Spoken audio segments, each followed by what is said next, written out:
Now, Bukayo Saka became the youngest player in Arsenal's Premier League era to hit the 50-goal mark last weekend. But do you have to be careful about burnout? Because his numbers for the season now stand at 13 goals and 12 assists in 31 games in all competitions. But last season, Mikel Arteta was criticised for overusing him, Martin. Does he have to be judicious with the way that he used him between now and the end of the season? Or has Bukayo Saka got to become more robust and learn to play this level of game? Well, first of all, let's just return to our recent chat that we had. You got a rollicking during the break because you said to me you volunteered for one, and I said, look, I was trying to build some really good arguments, and they would have been. It was better. My messaging could have been clearer if you'd have allowed me to finish. You had some good responses, but obviously next time we get into that dilemma, that sort of argument, we'll do it differently. Why don't you make your argument now? What's the situation with Bukayo Saka? I'm a big fan. And what would you do with him? I'm actually proud of what he's doing actually at Arsenal, and he's such a young man, already a great role model. I do feel they have to be careful. I think they can take him off in games, but he's strong. He's tough as teak. You know, he's playing game after game. There's had a nice little rest since that 6-0 win at the weekend. Fantastic performance from Arsenal, which we've not had a chance to talk about, nor we had a chance to talk about the week before that, because Simon didn't really want to talk about Liverpool and Arsenal because he was putting Arsenal away, and Arsenal keep coming back. Another tough weekend for them. You could say at Burnley this weekend, because maybe the problem with you making your arguments is you don't stay on track. We're talking about Bukayo Saka. Yes, but I'm giving you information at a very high level, and you need to appreciate that. So I think.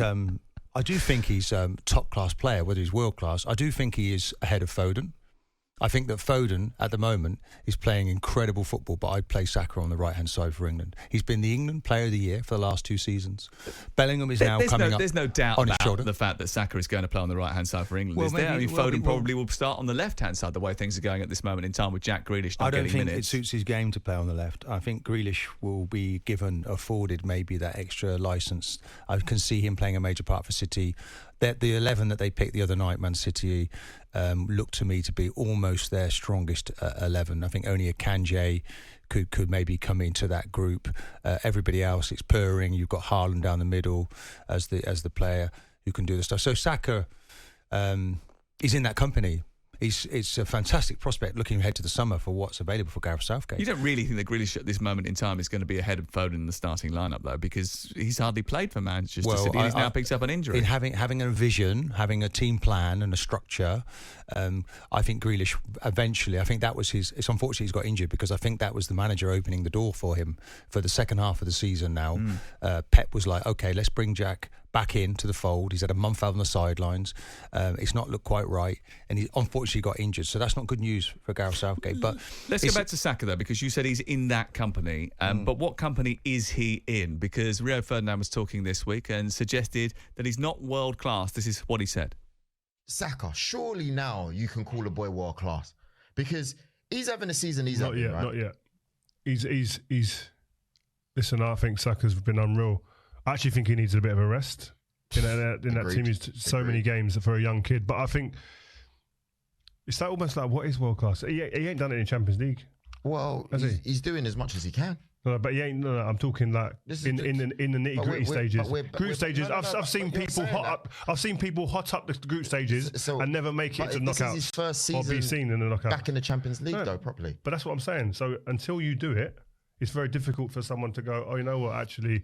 Or he's the one taking that team by the scruff of the neck all the time, and like people sit here now and go, "Oh, Jude Bellingham, is he world class?" He's gone to Real Madrid, the Bernabeu, and said, "Guys, get on my back. I'm taking you. Let's go." Rio Ferdinand speaking on his Vibe with Vibe podcast. 210 appearances for Arsenal. Saka's got 51 goals, provided 49 assists, which is a better return than Cristiano Ronaldo after the same number of games in the Premier League. What do you think about what Rio has said about... he's a friend of yours, Rio. What did he say about Saka? Of course, I respect everything he's saying there, but we've had many players over the years, he's one included, that have won Champions Leagues and have never really gone on to do the same thing for England, because we've not been successful since '66. No, Rio was great for England. Yes, but we didn't win anything. So are we saying that he's not truly world class because he didn't really win anything for England? That's not what he was saying. He was saying that he hasn't done it yet in the Champions League, Bukayo Saka. Yeah, but I think maybe the Saka could do it this summer. Maybe this could be the moment for him. Maybe not in an Arsenal shirt this time round. I think they're competing in the Champions League. I don't see Arsenal winning it, but maybe the best chance Saka has this year to win a trophy is in the Euros in the summer. And then are we then going to say that he's world class? So what's your opinion? Well, I think he's a top player. There's no doubt about that. So you don't think he's world class either? I just feel that he's been at Arsenal at a time when, he was coming into the team in the Europa League. That's where he cut his teeth.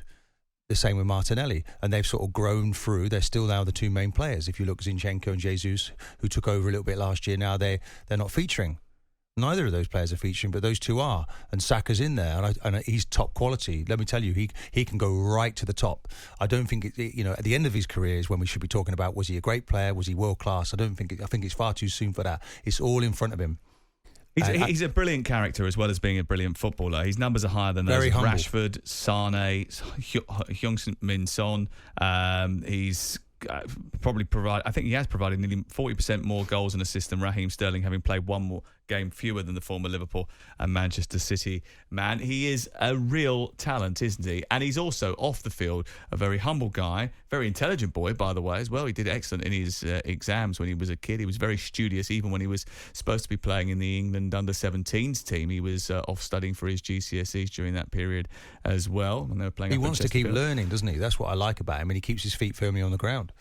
The sky is the limit for him. How do they get on this weekend against Burnley away from home? Because they've responded well to losing 3 games in a row. 4 wins on a bounce now, 16 goals scored. You would expect more of the same tomorrow, wouldn't you? Yeah, I mean, what you don't want to be as a scout for Burnley, I can't really see it. Burnley home record is the worst in the Premier League. Arsenal, what are they, second in the away league table? So it should be a good afternoon, but you don't take it for granted. But the 7 days they've had to prepare for a game would be very rare. And usually when the manager has that amount of time together with the group, they come back much better, as they did, didn't they, with that winter break? Arsenal have been quite magnificent since then. They can't stop scoring goals, certainly from set pieces. I thought Declan Rice last week, by the way, terrific, going back to his old club. That level of pressure, 2 assists and a goal. Those 2 centre-halves played well as well. Yeah. Well, I've always been a fan of Saliba, Gabriel. They're tough, strong. They do the basics very, very well. The goalkeeper now, I think Raya's is starting now to play the creative passes that we expected to see at the beginning. Jesus being out is a concern. And so is Zinchenko. And Kiwior's a centre-half playing left-back. Ben White's a centre-half player, playing left-back Kiwior. So there's issues. It's a thin squad. I think he's made the fewest number of changes in the Premier League next to Luton. So Arsenal are doing it, actually, with fewer players than anybody else. Fewer players than anybody else? Well, have a look. You're a stat man. Find it out. They're not doing it with fewer players than anybody else. The fewest number of changes I've made in the Premier League this season by Arsenal. That's out of choice, isn't it? Not necessarily because they've got the fewest number of players. Well, it's because maybe he hasn't necessarily got the selection they've got there a thinner squad than some of those teams at the very bottom thin of the squad table. that he's working Thinner on. Squad than Crystal Palace? Probably not. Jim White and Simon Jordan.